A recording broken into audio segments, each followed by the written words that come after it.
that this is set on Cape Cod, but your main character, who is Rose, moves to Cape Cod and her whole life changes, right? Right. Well, she's one of those people, like many of us, who come to the Cape to start over sometime around the middle of your life. I can't tell you how many people have come to me having written this book saying, you know, this is my story. I moved here to start over, and so this is what she's doing. I think people just, it's a very, I mean, just it's a beautiful place to be. I think that there are a lot of people who are kind of, you know, transience is appealing sometimes to people who are in a transitional stage in their lives. So, but really, first and foremost, I think it's just a gorgeous place to live. And if you're going to pick somewhere new to start over, why not start here? So. Well, obviously, it worked for her. Yeah, yeah. She came in contact, in fact, became very good friends with a real cast of characters. Tell us about a couple of them. That was the most fun for me. These characters became very real to me, and I really enjoyed writing about them. And I'll tell you a funny story about one of them and how she came to be. This novel actually started in a writing class, and I needed to start somewhere, and so I consulted my writer's notebook where I jot down, you know, different ideas that I have, or a scene or something that happened in my, you know, in my life. I just keep them all in this place, and so I came upon this scene where I had to write this down because it was just so bizarre. My mother, my sister, and I were looking for an apartment for my mother. She decided she needed a temporary place to live, and she wanted to go move to the islands. So we were looking at ads in the paper and landed at the doorstep of this one woman who had a cottage to rent. And she had this beautiful cape, and it was set kind of on the water that sloped down to the water, and then there was a little cottage out back. And we knocked on the door, and she opened the door, and she was just larger than life, this person. She was a big woman. Her hair was crazy. She had all these little clips and pins and everything in it, and it was this big production. It was a very cold day, and she was wearing these little shorts.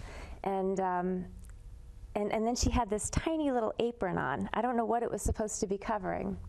So I was just taken by her appearance. And then the most strange thing was the first thing out of her mouth was, "I'm a trapezoid." And so you use that in your book. Right, exactly. Yes. And so this person later became a model for my character Val, but that beginning scene, very rarely when you start writing a book does the first thing that you write wind up being the actual beginning, but it really just struck me. Well, she was talking about her property line, which is important to note, but my sister and my mother were having a conversation with her, and I was still trying to figure it out. I'm looking at her thinking, you don't look like a trapezoid. I mean, I can think of other shapes, but not really a trapezoid. So that was kind of strange. But so I couldn't pick her out of a lineup today if I had to, but she became fuel for this Val character, who becomes kind of an important character in the book. Very important. Yeah. Yeah. Yeah. So anyway. So that's a story in itself. Yeah, it's funny where we draw from when we're in the process of writing something. You know, it just comes from little things we hear or experience, or we pull a little bit from here and a little bit from there. Well, you use the cottage too. Yeah, yeah. Oh, I used the setting. I mean, I changed it around a bit, but it was basically, I think it might have been a little apartment, but I turned it into a cottage. But yeah, that idea of having a landlady and having to deal with that person, you know, being around all the time. Because your character comes and actually rents this cottage. Yes, yeah. Yeah. Yeah. So it becomes a very important location. And then her neighbor, the reason why she was wanting us to know that it was she was a trapezoid is because she was in a dispute with her neighbor, who would tell you different if you knocked on her door. And so that kind of conflict of two neighbors who've lived there forever, side by side, their entire lives, that neighbor became the Cooper character in my mind. You know, these two women who are at complete odds with each other their entire lives, but yet have this underlying relationship that's really actually quite loving in some ways. Actually, it's even more than a relationship. I call it a real bond. They depended on each other emotionally, and not only emotionally, but for day-to-day living things. Right, and they couldn't stand each other too. Yeah. It's like family. I didn't say that. But they made it work. Yeah.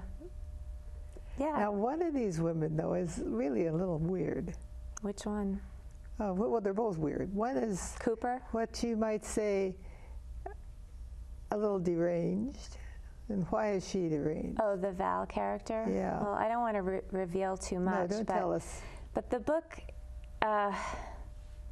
is really, it's helpful to understand where I was coming from when I was writing it, and I didn't really even understand this until later, but the book is really about loss, and it's about how we move through it and come out the other side. And so this Val character had experienced some tremendous loss in her life early on. The Cooper character has as well, as has Rose, the woman who moves down. And the other character, everybody in the book has experienced some type of loss and has processed it in some different way.